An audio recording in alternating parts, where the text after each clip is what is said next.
ஒதுக்கப்படும் இஸ்ரேல், ஹமாஸுடன் சமாதான போக்கை மேற்கொள்ளும் அமெரிக்கா.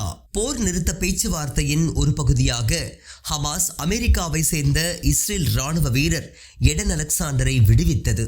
அமெரிக்கா போர் நிறுத்த முயற்சிகளை தீவிரப்படுத்தியுள்ள நிலையில் இன்னும் 58 பேர் காசாவில் தடுத்து வைக்கப்பட்டுள்ளனர்.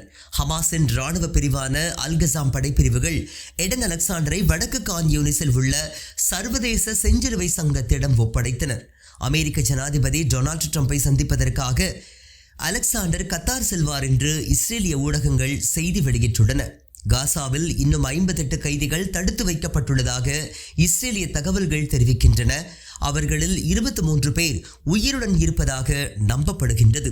தீவிர பேச்சுவார்த்தைகள் பலனளித்து வருகின்றன. அமெரிக்காவுடனான பேச்சுவார்த்தையை தொடர்ந்து அலெக்சாண்டரின் விடுதலையும் போர் நிறுத்தம் மற்றும் காசாவிற்கு மனிதாபிமான உதவிகளை எளிதாக்குவதற்கான முயற்சிகளும் நடந்து வருவதாக ஹமாஸ் தனது அதிகாரப்பூர்வ அறிக்கையில் தெரிவித்துள்ளது. மேலும் ஹமாஸ் பேச்சுவார்த்தையின் மூலம் கைதிகளின் விடுதலைக்கான முடிவுகள் எட்டப்படும் என்றும் நம்பிக்கை அளித்துள்ளது. இஸ்ரேலின் தொடர்ச்சியான தாக்குதல் இஸ்ரேல் கைதிகளின் துன்பத்தை நீடிக்கிறது மற்றும் அவர்களின் உயிருக்கு ஆபத்தை விளைவிக்கிறது என ஹமாஸ் எச்சரித்துள்ளது. ஒரு விரிவான மற்றும் நிலையான போர் நிறுத்த ஒப்பந்தத்தை எட்டுவதை நோக்கமாக கொண்ட பேச்சுவார்த்தைகளை உடனடியாக தொடங்க தாங்கள் தயாராக உள்ளதாக அறிவித்துள்ளது. ஆக்கிரமிப்பு படைகளை முழுமையாக திரும்பப் பெறுதல், காசா முற்றுகையை நீக்குதல், கைதிகள் பரிமாற்றம் மற்றும் காசாவை மறுகட்டமைத்தல் ஆகியவற்றையும் வலியுறுத்தியுள்ளது. ஹமாஸ் தனது அறிக்கையில் காசா மீதான போரை முடிவுக்கு கொண்டு வருவதற்கான முயற்சிகளை தீவிரப்படுத்த அமெரிக்காவை வலியுறுத்தியுள்ளது. இதனிடையே அமெரிக்காவின் சமீபத்திய மாற்றங்கள் குறித்து செய்தி வெளியிட்டுள்ள இஸ்ரேல் ஊடகமான சேனல் 13 இஸ்ரேலை அமெரிக்கா ஒதுக்கி வைப்பதாக தெரிவித்துள்ளது. மேலும் ஈரான் அன்சார் அல்லா உடனான பேச்சுவார்த்தைகளை முன்னெடுப்பதில் அமெரிக்கா இஸ்ரேலை கலந்து ஆலோசிக்கவில்லை. சமீபத்தில் இஸ்ரேலிய வீரர் எடன் அலெக்சாண்டர் தொடர்பான பேச்சுவார்த்தைகளில் அமெரிக்கா ஈடுபட்டதாக சேனல் 13 தெரிவித்துள்ளது.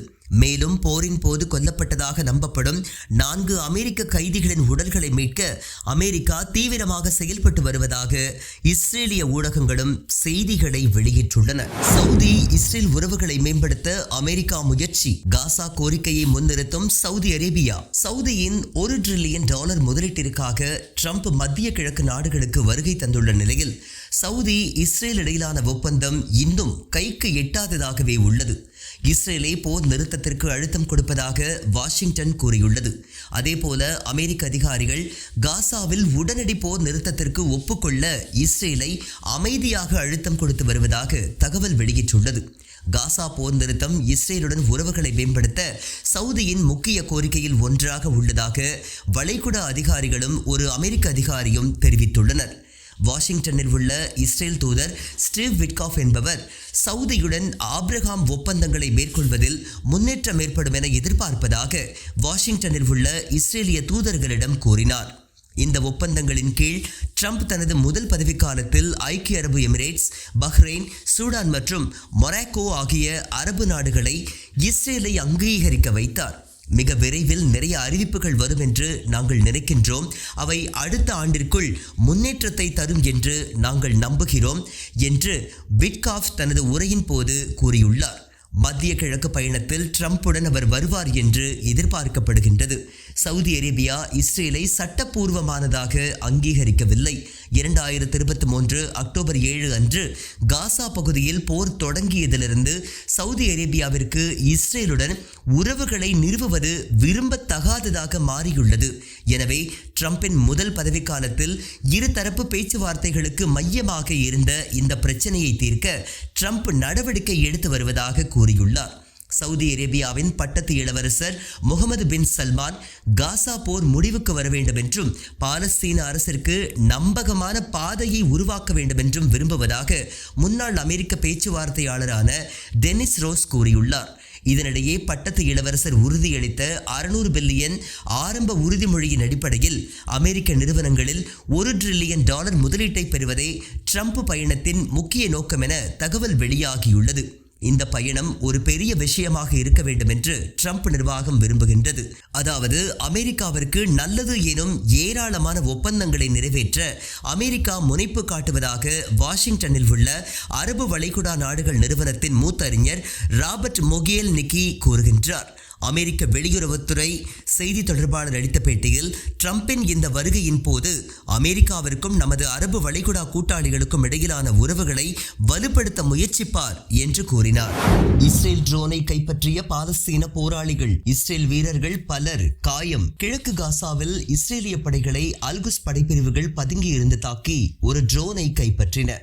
பாலஸ்தீன இஸ்லாமிய ஜிஹாத் இயக்கத்தின் இராணுவ பிரிவான அல்குட்ஸ் படைப்பிரிவு காசா நகரின் ஷுஜாயியாவின் கிழக்கு பகுதியில் இஸ்ரேலிய குழுவை குறிவைத்து சனிக்கிழமை அதிகாலை ஒரு அதிநவீன இராணுவ நடவடிக்கையை மேற்கொண்டதாக அல்குட்ஸ் படைப்பிரிவின் தளபதி தெரிவித்துள்ளார்.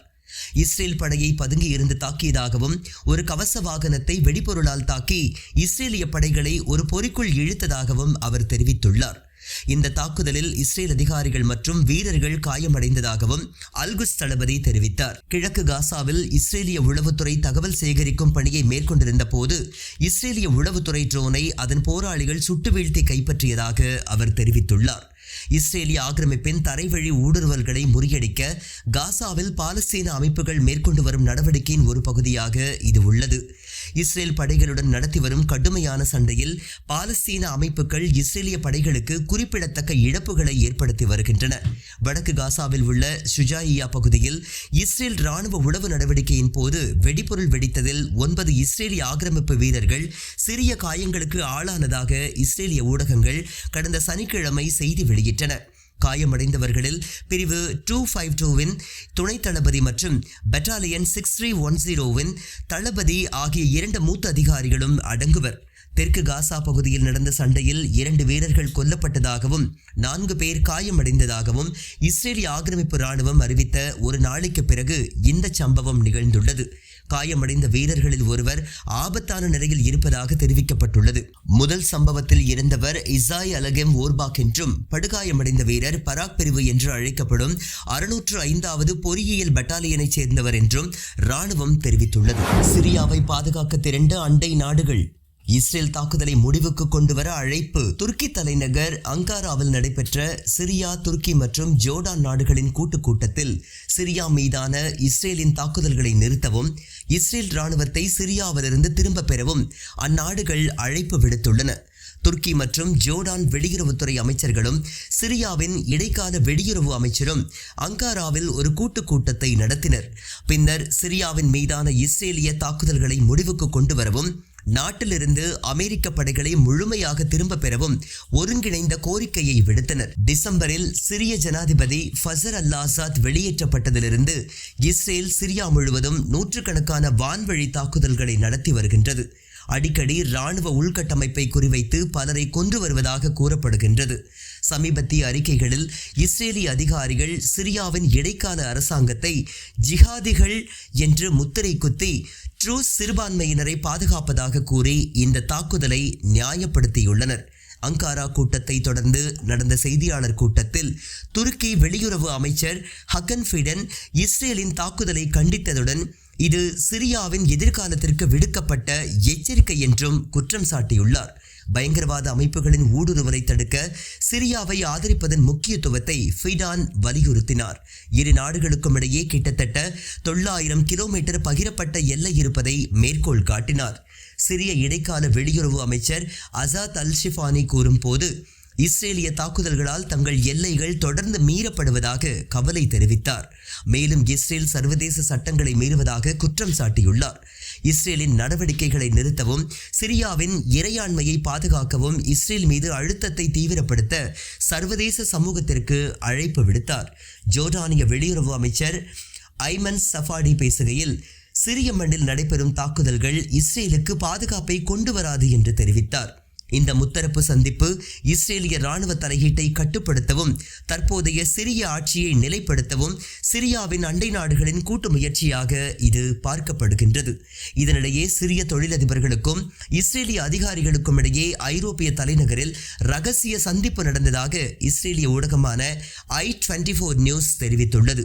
இது குறித்து இஸ்ரேல் பத்திரிகையாளர் அட்டா ஃபர்ஹாட்டின் கூறும்போது, இந்த சந்திப்புகள் சிரிய அறிவுஜீவிகள் மற்றும் வணிக பிரமுகர்கள் மற்றும் இஸ்ரேல் அரசியல் பிரதிநிதிகளிடையே நடந்துள்ளது.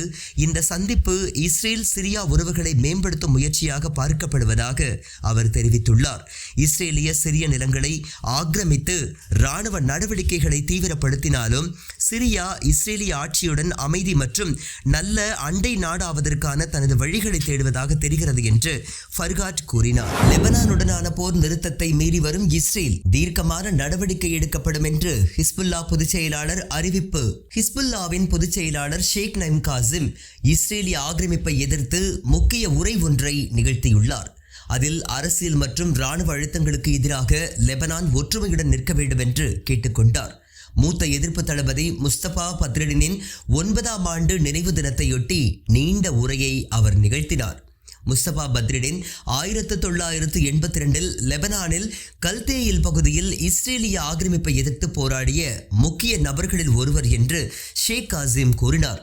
மறைந்த தளபதியை ஹிஸ்புல்லாவின் தூண்களில் ஒருவர் என்று பாராட்டினார். அவர் தைரியம் மற்றும் தியாகத்தின் சின்னமாக இருந்தார். மேலும் அவரது பாதை தொடர்ந்து எதிரிகளுக்கு அச்சத்தை கொடுத்தது. இதனிடையே சிரியா மீதான இஸ்ரேலிய ஆக்கிரமிப்பை கடுமையாக கண்டிப்பதாக அவர் கூறினார்.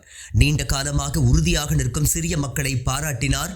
மேலும் சிரியாவில் இஸ்ரேல் அடைய விரும்பும் நோக்கங்களை தடுக்க அந்நாட்டு மக்களுக்கு அழைப்பு விடுத்தார். பாகிஸ்தானியர்கள் மீதான இஸ்ரேலிய தாக்குதலையும் ஷேக் காசிம் கண்டித்தார். பாலஸ்தீனியர்களின் போராட்டத்திற்கு அசைக்க முடியாத ஆதரவை தெரிவித்தார். நெதன்யாகு ஒருபோதும் பாலஸ்தீன மக்களின் உரிமைகளை பறிக்க முடியாது என்று அவர் கூறினார். மேலும் அவர்கள் தங்கள் கண்ணியத்தை காப்பதற்காக எல்லாவற்றையும் தியாகம் செய்துள்ளனர். அவர்கள் ஒருபோதும் சரணடைய மாட்டார்கள் என்று தெரிவித்தார். ஹிஸ்புல்லா தனது நிலைப்பாடுகளில் அசைக்க முடியாத உறுதியை கொண்டுள்ளது. நாங்கள் நீதியுடன் நிற்கின்றோம், ஒருபோதும் அடிபணிய மாட்டோம் என ஷேக் காசிம் தெரிவித்தார். லெபனான் மற்றும் அதன் மக்களை பாதுகாப்பதற்காக நாங்கள் தொடர்ந்து இஸ்ரேலை எதிர்ப்போம். எங்கள் எதிர்ப்பின் மீள்தன்மை இறுதியில் எதிரியை சோர்வடைய செய்யும் என்று தெரிவித்தார். போர் நிறுத்த ஒப்பந்தம் அறிவிக்கப்பட்டதிலிருந்து 3000க்கும் மேற்பட்ட முறை இஸ்ரேல் அதை மீறியுள்ளது என்று கூறினார்.